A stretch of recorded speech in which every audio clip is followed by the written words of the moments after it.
নমস্কার বন্ধুরা, বলছে বাংলায় স্বাগত। এই মুহূর্তে আমি রয়েছি ব্যারাকপুর লোকসভা কেন্দ্রের কাঁচরাপাড়াতে। আমার সামনে রয়েছে বনি, সেই বনি 20 মের সেই ব্যারাকপুর লোকসভা কেন্দ্রের ভোট সারা রাজ্য জুড়ে ভাইরাল হয়ে গেছিল। যেই ছেলেটির সেই প্রতিবাদের মুখ, সেই ছেলেটি আমার সামনে রয়েছে, বনি। আচ্ছা, বলছে বাংলায় স্বাগত। ধন্যবাদ। বলছে বাংলাকে ধন্যবাদ জানাই স্বাগত জানানোর জন্য। আচ্ছা বনি, নামটা তো আমরা সকলে জানি, সারা রাজ্যের মানুষ তোমার ডাক নামটুকু জানে। বনি, ভালো নামটা কি? আমার ভালো নাম অভিজিৎ রায়, সবাই আমায় বনি বলে চেনে। আচ্ছা, আমার প্রশ্ন হচ্ছে, আজকের দিন এবং সেই 20 মের দিন, ভোট গ্রহণ কেন্দ্রের দিন, আজকে মোটামুটি আমরা সকলে জেনে গেছি যে পার্থদা জিতে গেছে। তো কেমন লাগছে? ভালো লাগছে, খুবই ভালো লাগছে। এইটাই ভালো লাগছে যে ব্যারাকপুর পুরো এই সন্ত্রাসমুক্ত, যেটা পার্থদা চেয়েছিল সেটা করে দিয়েছে। সন্ত্রাসমুক্ত ব্যারাকপুর করে দেখিয়ে দিল। ভোট যখন ঘোষণা হয়ে যায়, তার পরের থেকে উল্টো দিকে অর্জুন সিং আর একদিকে পার্থ ভৌমিক। কখনো মনে হয়েছে সেই 2019 সাল, তার আগে এবং পরে ব্যারাকপুরের দাঙ্গা, ব্যারাকপুর জুড়ে যে সন্ত্রাস, তাতে কখনো মনে হয়েছে যে একটা সন্ত্রাসের আবহ রয়েছে সেখানে, কোনোভাবে তৃণমূল কংগ্রেসের জন্য একটু কঠিন রাস্তা?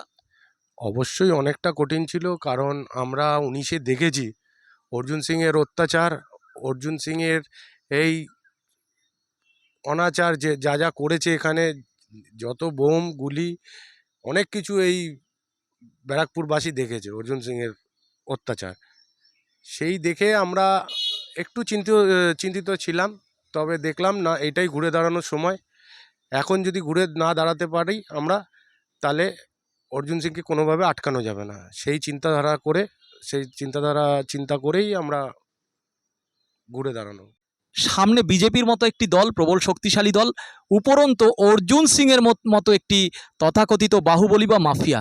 যদি কিছু হয়ে যেত, যদি বনির কিছু হয়ে যেত, সেক্ষেত্রে এখানের দলের রাশ সামলাতে পারতো কেউ? দেখুন, ব্যাপারটা ওটা না। ব্যাপারটা, আমরা যখন থেকে দলটা করে আসছি তখন এখানে সিপিএমের বহুত দাবদাবা ছিল।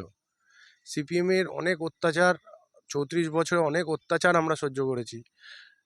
মানুষ তখন বুঝতে ভুল করেছিল, সিপিএমের সাথে ছিল। যখন আস্তে আস্তে মানুষ বুঝতে শিখলো, আমাদের সাথে আসলো, তবে থেকে এই লড়াই চলছে। এটা নতুন কোনো না, আজকে হয়তো ক্যামেরার সামনে অর্জুন সিং এসছে সেই জন্য সেই লড়াই। কিন্তু এই লড়াই আমরা অনেক দিন ধরে প্রথমে সিপিএমের সাথে চালিয়ে এসেছি, এখন বিজেপির সাথে চলছে। এটা নতুন কিছু না আমাদের কাছে। যদি কিছু হয়ে যেত বনির? সেই জন্য হাজার এক বনি তৈরি আছে। মমতা ব্যানার্জির কাছে একা একটা বনি নেই, এরকম হাজার এক বনি সারা কাছাপাড়া জুড়ে, সারা বীজপুর জুড়ে, সারা ব্যারাকপুর জুড়ে আছে। অর্জুন সিং নামটা শুনলেই অনেকেই বলেন বাহুবলী অর্জুন সিং, কেউ বলে মাফিয়া অর্জুন সিং। সেই জায়গা থেকে অর্জুন সিংয়ের সামনাসামনি চোখে চোখ রেখে যে রুখে দাঁড়ানো, এই সাহসটা কোথা থেকে পাওয়া গেল?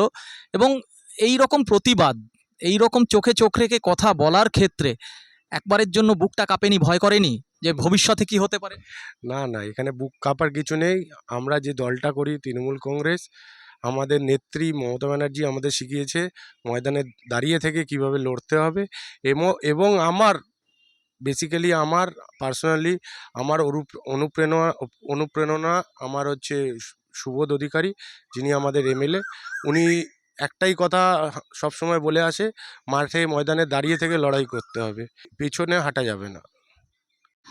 বহু প্রতীক্ষিত জয়লাভ, অর্থাৎ বলা চলে পুনরুদ্ধার, তাই তো? একটা সময়ে এই ব্যারাকপুর তৃণমূল কংগ্রেসেরই ছিল, তার পরবর্তীকালে দীনেশ ত্রিবেদীর এখান থেকে নমিনেটেড হওয়া, হেরে যাওয়া, বিজেপির হাতে টোটাল ব্যারাকপুর কেন্দ্র চলে যাওয়া, এবং এই মুহূর্তে পার্থ ভৌমিক তৃণমূল কংগ্রেসের আসনটি কিন্তু পুনরুদ্ধার করলেন।